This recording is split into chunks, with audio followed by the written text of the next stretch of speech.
Welcome to the JRS excellent point. स्वागत है आप सभी का JRS एक्सीलेंट पॉइंट के ऑफिशियल यूट्यूब चैनल पे।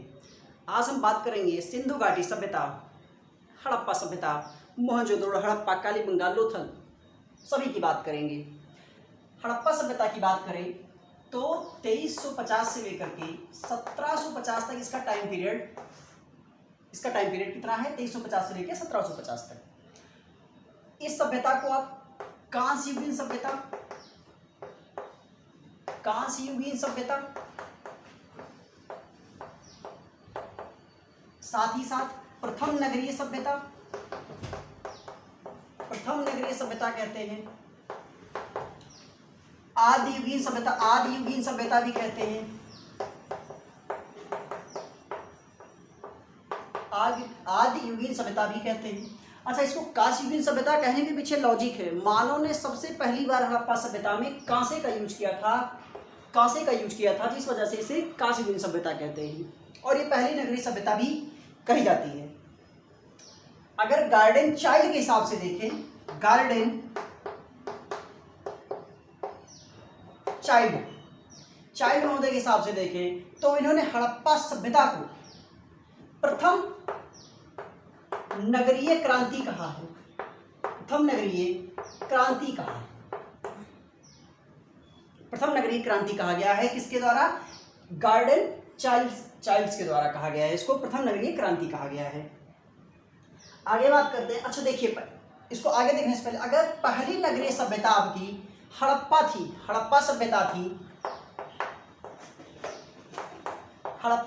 तो दूसरी कौन सी थी? तो दूसरी थी आपकी दूसरी नगरीय सभ्यता आपकी हो जाएगी महाजनपद हो जाएगी। और तीसरी आपकी हो जाएगी सल्तनत काल आपका तीसरा हो जाएगा नगरीय सभ्यता में। आगे देखिए, अगर हम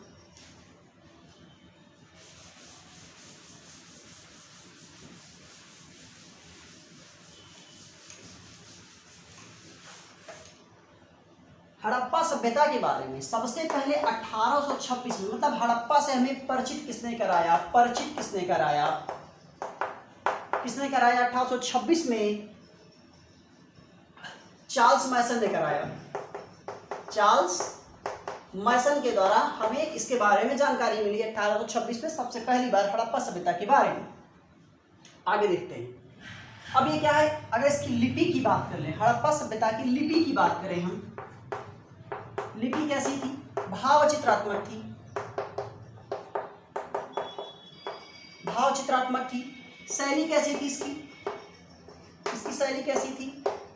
तो हलावर्त शैली थी, या फिर इसी को आप गौमूत्रिका शैली भी कहते हैं।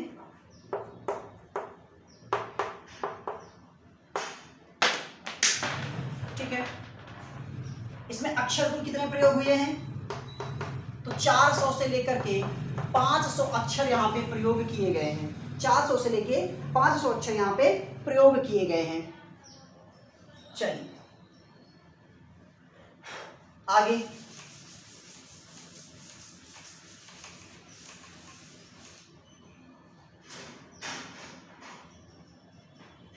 (2350) से लेकर के 1750 का जो टाइम पीरियड है आपके सिंधु घाटी सभ्यता का, इस समय 4 सभ्यताएं आपस में समकालीन थी, एक दूसरे के समकालीन थी। 4 सभ्यताएं। आपका एक हो गया हड़प्पा, यानी कि सिंधु घाटी सभ्यता, हड़प्पा सभ्यता। हड़प्पा जो आपका सिंधु नदी के किनारे था,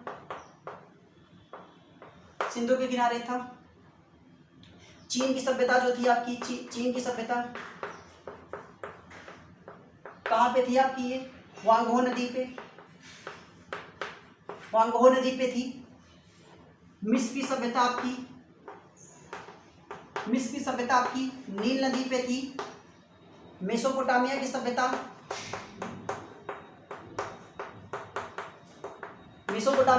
आपकी नील नदी पे विकसित हो रही थी। तो ये चारों सभ्यताएं यहाँ पर क्या हैं? एक दूसरे समकालीन है आपस में। चारों सभ्यताएं क्या है? समकालीन है। ये 4 सभ्यताएं हैं आपकी, हड़प्पा सभ्यता, चीन की सभ्यता, मेसोपोटामिया की सभ्यता और मिस्र की सभ्यता क्या है? समकालीन है। चलिए आगे देखें। सभ्यता के नगरीय नियोजन की बात कर लेते हैं। इसका नगरीय नियोजन कैसा था? नगरीय नियोजन की बात कर लीजिए। नगरीय नियोजन कैसा था? तो हड़प्पा सभ्यता का नगरीय नियोजन जो था वो यहाँ के जो नगर हुआ करते थे, नगर दो भागों में विभाजित थे। नगर दो भागों में थे। कितने भागों में थे? दो भागों में विभाजित हुआ करते थे। अगर बात करें तो पहला व्यवस्था की एक पश्चिमी तट हुआ करता था, पश्चिमी नगर, और यहाँ होता था पूर्वी नगर। ये ऊपर की तरफ होता था और ये नीचे की साइड में होता था। इसका स्तर मतलब ये नीचे होता था, निचला मतलब नीचे पर होता था थोड़ा सा, और ये थोड़ा सा ऊपर होता था। और साथ ही देखेंगे तो जो पश्चिमी आपका नगर होता था इसकी दुर्गबंदी की जाती थी, दुर्गीकरण हुआ था, दुर्गीकरण होता था। लेकिन आपका पूर्वी नगर में कोई भी दुर्गीकरण नहीं था। दुर्गीकरण यहाँ पे आपको नहीं मिलेगा पूर्वी नगर में। लेकिन साथ में अगर आप देखें इसका अपवाद आपको दिखाई देगा धौलावीरा। धौलावीरा में किसी भी तरह का कोई भी आपको क्या है कि दो तरीके का नगर आप व्यवस्था आपको नहीं देखने को मिलेगा। धौलावीरा में क्या था? धौलावीरा में कितना? 3 प्रकार के नगर हैं। 3 प्रकार की नगर व्यवस्था है। 3 प्रकार के नगर व्यवस्था थी धौलावीरा में। चलिए, जैसा कि हमने बताया कि अभी यहाँ पे क्या थे, नगर दो भागों में विभाजित थे। एक ऊपर था, एक नीचे हुआ करता था। जो ऊपर था उसको पश्चिमी तट जो था ऊंचाई पे था, और पूर्वी तट था वो निचाई पर हुआ करता था। और एक किलेबंदी होती थी पश्चिमी नगर की, लेकिन पूर्वी नगरों की कोई किलेबंदी नहीं होती थी। आगे देखिए,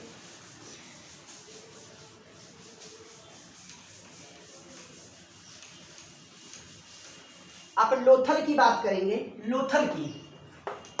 लोथल की बात कर लें तो जो लोथल का पूर्वी तट था, पश्चिमी चाहे कह लीजिए आप, पश्चिमी किला, पश्चिमी नगर और पूर्वी नगर, ये दोनों एक ही दुर्ग से दुर्गीकृत था। एक ही दुर्ग था, इसमें एक ही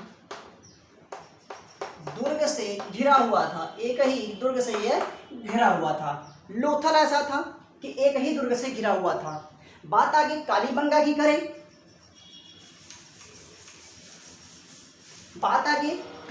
करें, तो ये पूर्वी तट है, ये पश्चिमी था, ये पूर्वी था। ठीक है, ये दोनों अलग अलग किले से घिरे हुए थे, अलग अलग दुर्गों से, अलग अलग दुर्ग से घिरा था। बात हम करें चंद्रहुदड़ों की बात करें, तो यहाँ पे दुर्ग नहीं था, दुर्गीकरण नहीं था। चंद्रहुदड़ों में कोई भी किसी भी प्रकार का दुर्गीकरण देखने को नहीं मिला है। आगे देखिए,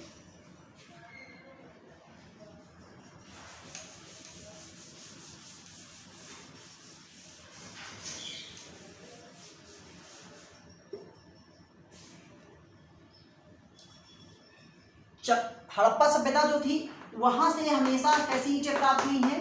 पक्की ईंटों का साक्ष्य मिला है। हड़प्पा में जो मिला है पक्की ईंटों का साक्ष्य मिला है। पक्की ईंटों का साक्ष्य मिला है। लेकिन आपका अपवाद फिर आ जाएगा कालीबंगा। यहां से कच्ची और अलंकृत ईंटें आपको मिली हैं। कच्ची व अलंकृत ईंटों का साक्ष्य यहां से मिलेगा आपको। कालीबंगा से आपको कच्ची और अलंकृत ईंटों का साक्ष्य मिलेगा। वक्राकार ईंट आपको कहां से मिलेगी? चंद्रहुदड़ों से मिलेगी। चंद्रहुदड़ों से आपको वक्राकार ईंटें मिलेंगी। ठीक है, आगे हम बात करेंगे जल निकासी की बात करेंगे। जल निकासी की व्यवस्था सिंधु घाटी सभ्यता में कैसी थी? जल निकासी की बात करें सिंधु घाटी सभ्यता में, तो सिंधु घाटी सभ्यता में जल निकासी की जो व्यवस्था थी ये सर्वोत्तम व्यवस्था मानी जाती है। जल निकासी की मतलब यहाँ पे जो व्यवस्था थी वो सर्वोत्तम मानी जाती है। लेकिन बनावली में थोड़ा सा अभाव पाया जाता है जल निकासी का। अभाव है। अभाव मिलता है यहाँ पे, बनावली में जल निकासी का थोड़ा सा आपको अभाव देखने को मिलता है। चलिए आगे आप देखेंगे कालीगंगा में लकड़ी और बांस की नालियां मिलती हैं आपको, लकड़ी व बांस की नालियां मिलेंगी आपको, बांस की नालियां देखने को मिलेंगी, बांस की नालियां आपको मिलेंगी। चंद्रहुदड़ों की बात करेंगे आप तो यहां से आपको पाइप के आकार की नाली मिलेगी, पाइप के आकार की नाली आपको मिलेगी, पाइप के आकार की नाली यहां से आपको मिलती है। यहाँ की सड़क व्यवस्था की बात कर लें, सड़क कैसी थी, यहाँ की सड़कें कैसी थी, यहाँ की सड़कों को देख लें।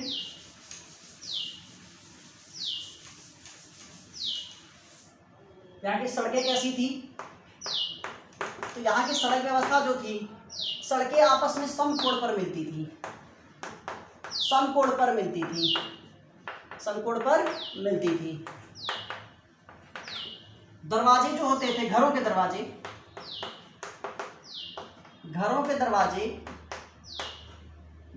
मुख्य सड़क पर नहीं खुलते थे, मुख्य सड़क पर ना खुलकर गलियों में खुलते थे,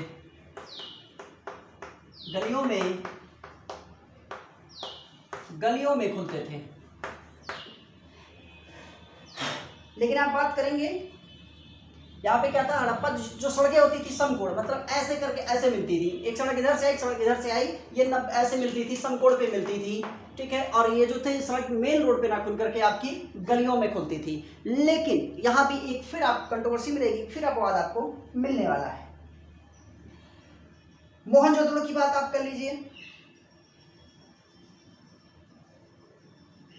चलिए लोथल की बात कर लीजिए।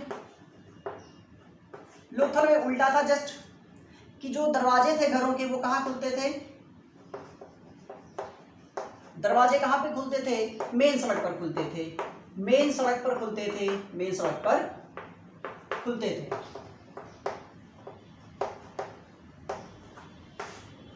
आगे देखेंगे हड़प्पा सभ्यता का हम अर्थव्यवस्था देखेंगे, इनकी अर्थव्यवस्था कैसी थी, कैसे चलती थी, इनका अर्थव्यवस्था कैसे था। इनका अर्थव्यवस्था देखिए,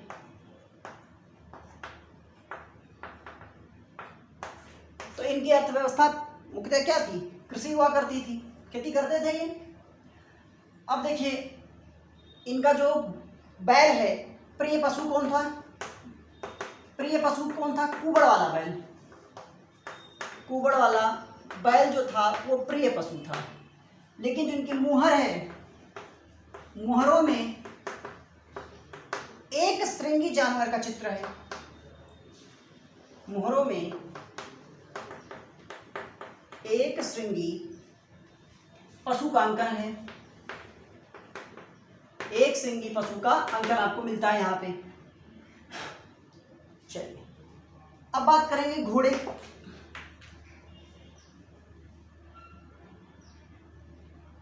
अब देखिए यहाँ पे सुरकोटदा से आपको क्या मिलता है, यहाँ से घोड़े का साक्ष्य मिलता है, घोड़े का साक्ष्य मिलता है, सुरकोटदा से मिलेगा आपको, घोड़े का साक्ष्य मिलेगा। आगे हम देखेंगे राणा घुंडई से आपको क्या मिलेगा, घोड़े का दांत मिलेगा, घोड़े का दांत का साक्ष्य आपको यहां से मिलता है। राणा घुंडई से घोड़े का दांत का साक्ष्य आपको मिलेगा। मोहनजोदड़ो से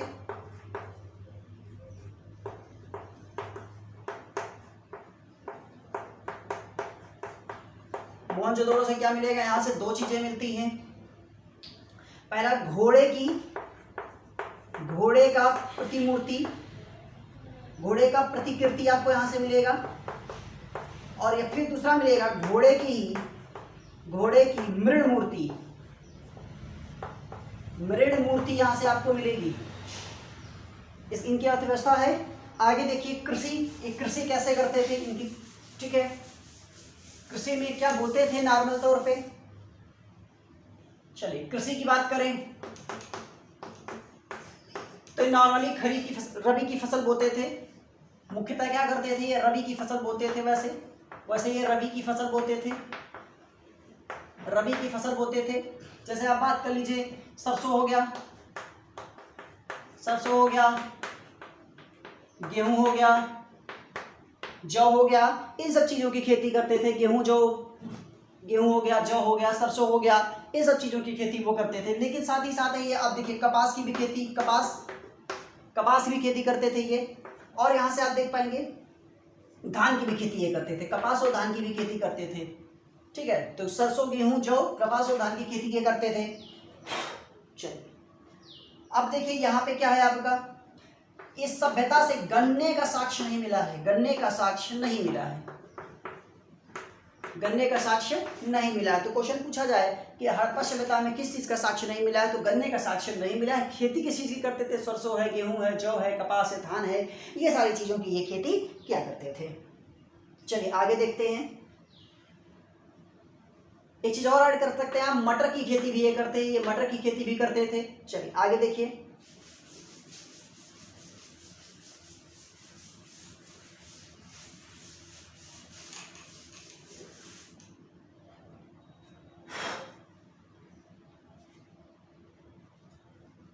इनका उद्योग देखते हैं।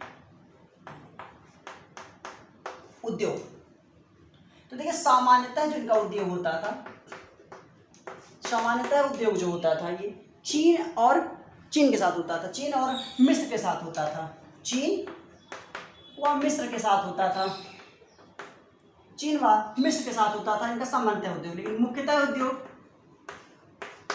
मेसोपोटामिया के साथ था,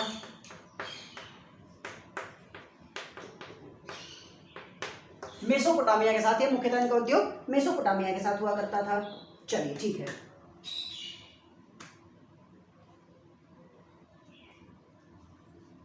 आगे देखिए कि इनका उद्योग क्या था। तो ये सूती वस्त्र का उद्योग करते थे, सूती वस्त्र का उद्योग करते थे। और सूती धागे का साक्ष्य आपको कहाँ से मिलेगा, सूती धागा का साक्ष्य साथ में आपको दिखाई देगा। सूती वस्त्र का साक्ष्य कहाँ से मिलेगा, चलिए तो सूती धागा आपको मोहनजोदड़ो से मिलेगा, मोहनजोदड़ो से मिलेगा। कालीबंगा और लोथल से क्या मिलेगा आपको, सूती वस्त्र मिलेगा।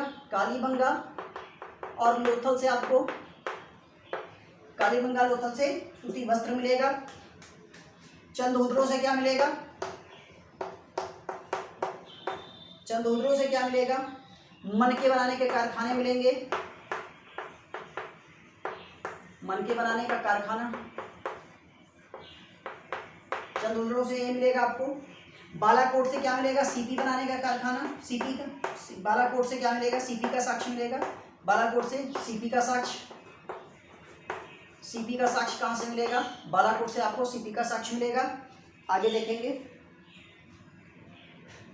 किन चीजों का ये आयात करते थे और किन चीजों का ये निर्यात करते थे। आयात क्या करते थे, ये शीशा मंगाते थे, चांदी का आयात करते थे, लाजवर्त का आयात करते थे। आगे आप देखेंगे निर्यात क्या करते थे, ये किस चीज का निर्यात करते थे, तो आप सूती वस्त्र का निर्यात करते थे, सूती वस्त्र का निर्यात करते थे।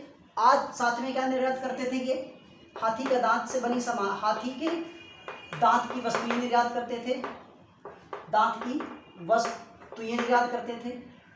और बाट माप का भी ये निर्यात करते थे, बाट माप का भी ये निर्यात करते थे, जो कि 16 के गुणक में होता था, 16 के गुणज में होता था, 16 के गुणज में होता था। इन चीज़ों का ये आयात और निर्यात किया करते थे।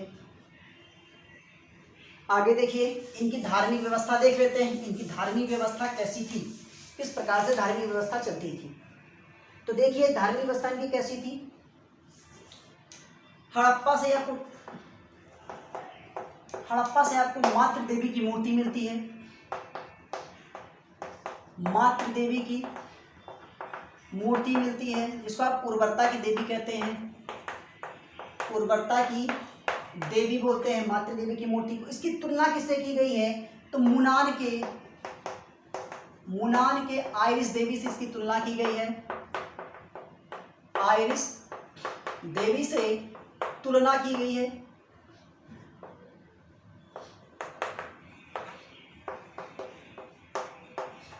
ठीक है, कालीबंगा की बात करें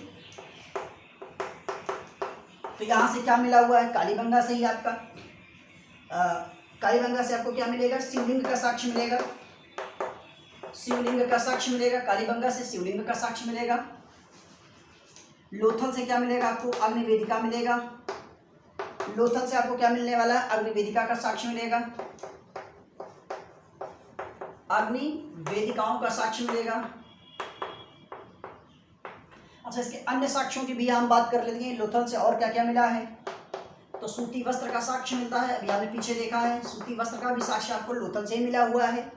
ठीक है, युगल समाधान भी आपको यहीं से मिले हैं, युगल समाधान भी यहीं से आपका मिला हुआ है, और हड्डी का भी साक्ष्य आपके यहीं से मिला हुआ है, हड्डी का भी साक्ष्य आपके यहीं से मिला हुआ है, लोथल से। ठीक है, अब देखिए मोहनजोदड़ो से क्या क्या आपको मिला हुआ है।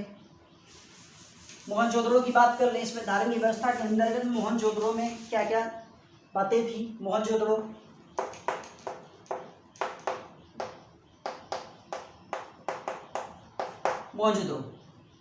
देखिए, आपको जैसे पहले से पता कि यहाँ से स्नानागार मिला है, अन्नागार मिला है,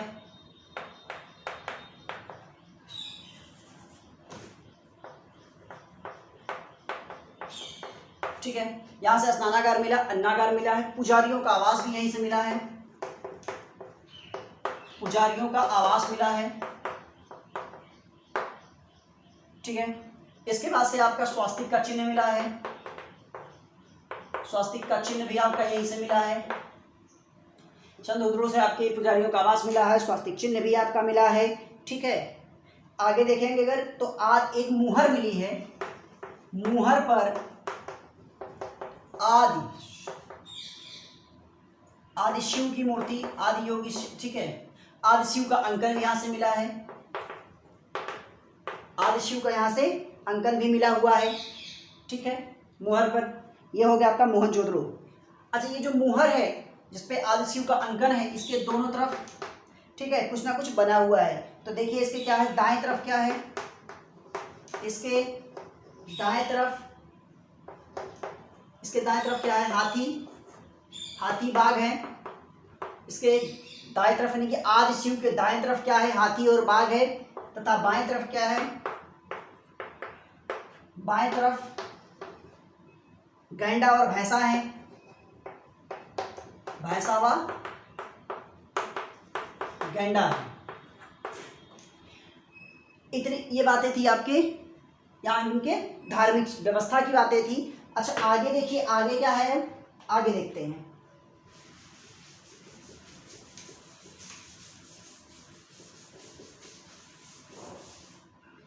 सबसे बड़ी बात, हड़प्पा से जो है विदेशी ताबूत मिले हैं, हड़प्पा से विदेशी ताबूत मिले हैं, हड़प्पा से विदेशी ताबूत, और आधुनिक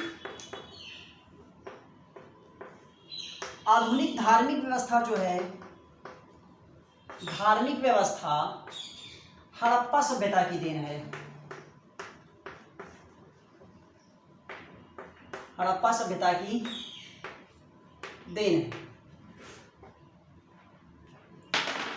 अगली वीडियो में हम बात करेंगे हड़प्पा के स्थलों की, चाहे वो रोपड़ हो, कालीबंगा हो, बनावली हो, राखीगढ़ी हो, हिंडन नदी के तट पर आलमगीरपुर हो, या गिरधर शर्मा के द्वारा खोजा गया हो, या किसी और के द्वारा खोजा हो गया, इन सब की बात हम आगे करेंगे। स्थलों की कब खोजा गया, वहाँ से कौन से साक्ष्य मिले, किसके द्वारा खोजा गया, तो नेक्स्ट वीडियो में करेंगे। तब तक के लिए धन्यवाद, बाय बाय।